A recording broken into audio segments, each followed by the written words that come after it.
Mike Vrabel, coach of the Titans. That team was 2-4 after 6 games. Remember, they had beaten the Browns, stunned the Browns week 1, went 1-4 after that. They've turned it around. The benching of Marcus Mariota for Ryan Tannehill, really one of the big factors in that reversal of fortune for the Titans. It's PFT Live Friday edition. Conference Championship weekend is upon us. We've talked a lot about the 49ers and the Packers. That's the late game on Sunday. Guys, let's focus some more on the Titans and the Chiefs, and specifically the Titans.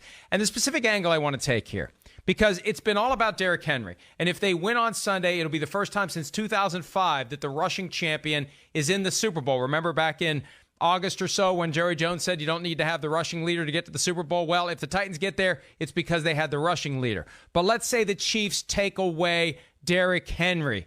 Can Ryan Tannehill, the top 10 pick from 2012, who was finally run out of Miami, and they paid part of his salary this year to facilitate a trade, can Ryan Tannehill get it done, Big Cat, if Derrick Henry gets shut down? How are they shutting down Derrick Henry? Do the Chiefs now have 20 guys on the field? In what world is Derrick Henry? When you say shut down, give me the numbers. Give me the stat line of a shut down Derrick Henry, because I don't see the Chiefs being able to shut him down. Well, what is it? What is it? 100 yards? I mean, 90? I mean, I think it's a valid question. I said this yesterday. How about this? Yeah, what is shutting him down? Let's do it a different way. Right. Let's do it a different way. Because I think the more likely reality is the Chiefs open up the kind of a lead that forces the Titans away from the run. That's fair. Derrick Henry's still getting his yards, but they're down 17 points in the third quarter, and the only way they're getting back in this game is if Ryan Tannehill can light them up. Do you think he can? I don't know. I would say no, but here's my other part of this question is Derrick Henry has been so explosive and been able to rip off such huge runs and 5 yards a carry, and boom, now he's gone for 70. I don't think the Titans drastically have to change their offense, even down 14 in the third quarter. I think if Derrick Henry can get yards, that's still your best play, and hope that you can play some defense against the Chiefs' explosive offense. So, yes, Ryan Tannehill probably can't do it all on his own, but I don't think they're going to ask him to do it all on his own. And as long as Derrick Henry is getting yards and those are positive plays, they can kind of stick with that and hope that things, they get a turnover or something happens where they can, flip the script.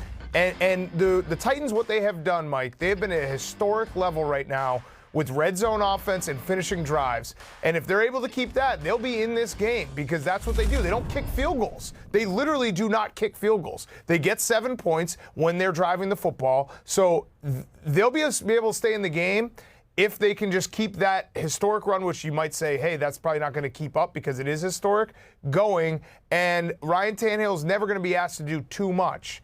So I guess the answer to your question is no, I don't think Ryan Tannehill can do it all himself, but I also don't think he's going to be asked to do it all himself. No, I mean, I think there's a lot of reality to that. Well, I mean, first off, I think, yeah, you're right, Big Cat. They're going to stay patient with the run until maybe if they get down by 21 or more.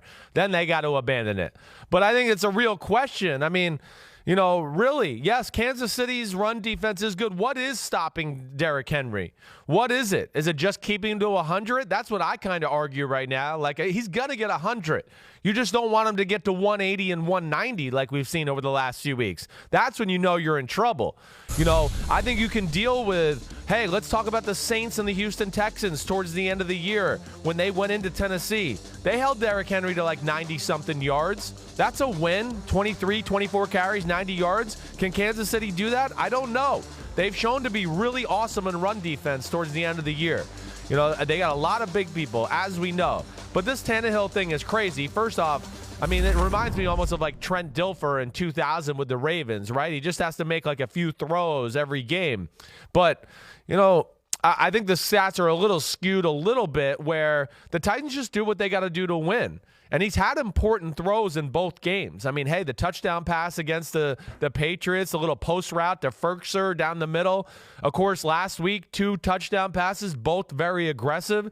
I do think if they have to rely on Tannehill throwing the ball, that they can move the ball that way, especially with Khalif Raymond back in the lineup. Number 14, when they have him and A.J. Brown and Corey Robinson all on the field, that's when it becomes a pretty dangerous group, and Khalif Raymond beat him deep.